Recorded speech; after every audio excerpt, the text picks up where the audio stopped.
बात कही कि ओले पड़ गए फिर भी बुआई जारी है, तो ये टीस थोड़ी सी निकल नहीं रही। मैं नहीं तो सही, ये तो लोगों के दिलों में टीस है। हरियाणा की कहीं ना कहीं जन भावना कांग्रेस के पक्ष में थी, जो आपने लोकसभा चुनाव में भी देखा। लोकसभा चुनाव में कांग्रेस को भाजपा से ज़्यादा मत प्रतिशत मिला हरियाणा में, लगभग 2-2.5% वोट हमारा ज़्यादा था।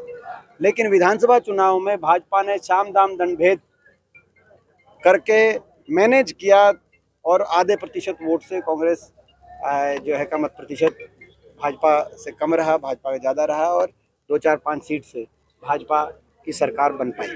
ये आपने देखा हरियाणा विधानसभा चुनाव में। बहरहाल जो भी हथकंडे भाजपा ने अपनाए वो सभी ने देखे।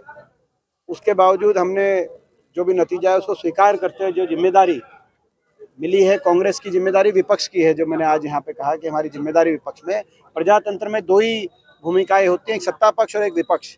हम मजबूती से विपक्ष की भूमिका निभाएंगे, हर वर्ग की लड़ाई लड़ेंगे, क्योंकि सरकार ने हरियाणा को 10 साल में हमारा मानना है बड़ा नुकसान किया इस सरकार ने।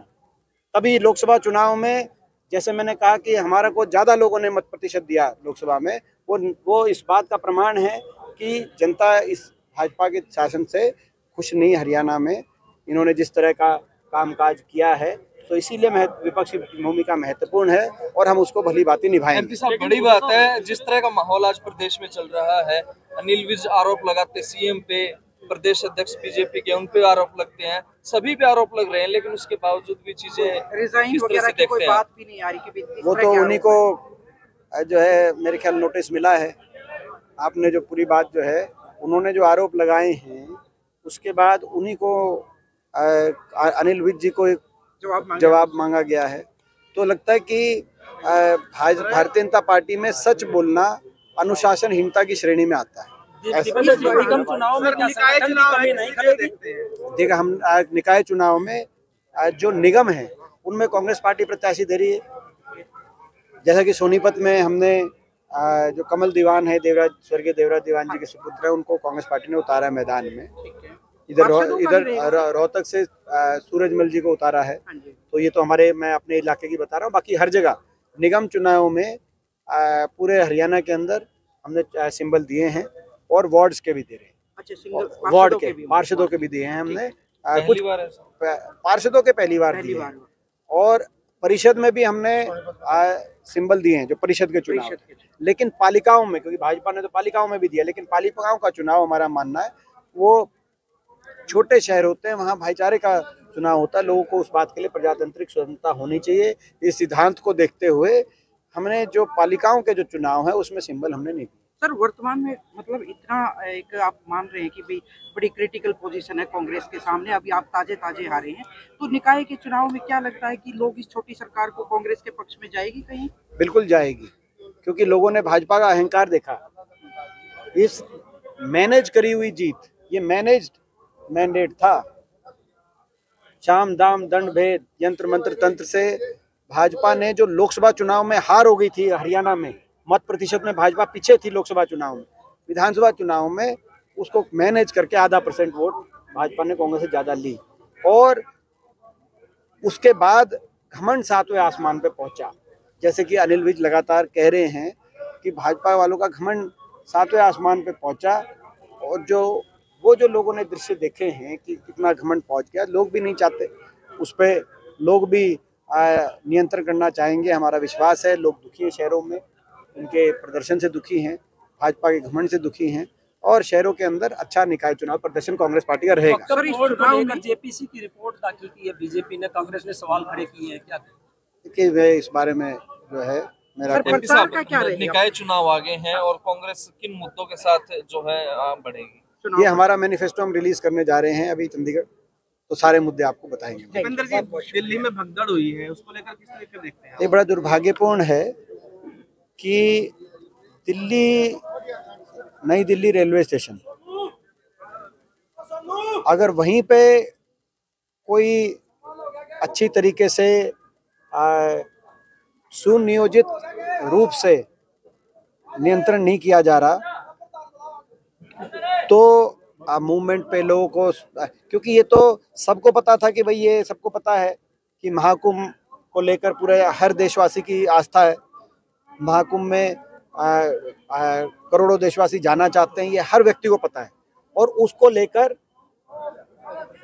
बहुत अच्छी तरीके से व्यवस्था देना ये सरकार का काम होना चाहिए था। अगर नई दिल्ली रेलवे स्टेशन पे ऐसे उदाहरण देखे जाएंगे, मैं समझता हूँ कि शायद किसी भी देश की, दुनिया में किसी भी देश की राजधानी के रेलवे स्टेशन पे इस तरह के दृश्य शायद ये पहली बार ऐसा उदाहरण देखा गया हो। हम जो दिवंगत जो आत्माएं हैं, हम ईश्वर से प्रार्थना करते हैं कि उनको अपने चरणों में स्थान दे, उन परिवारों को संबल दे, शक्ति दे।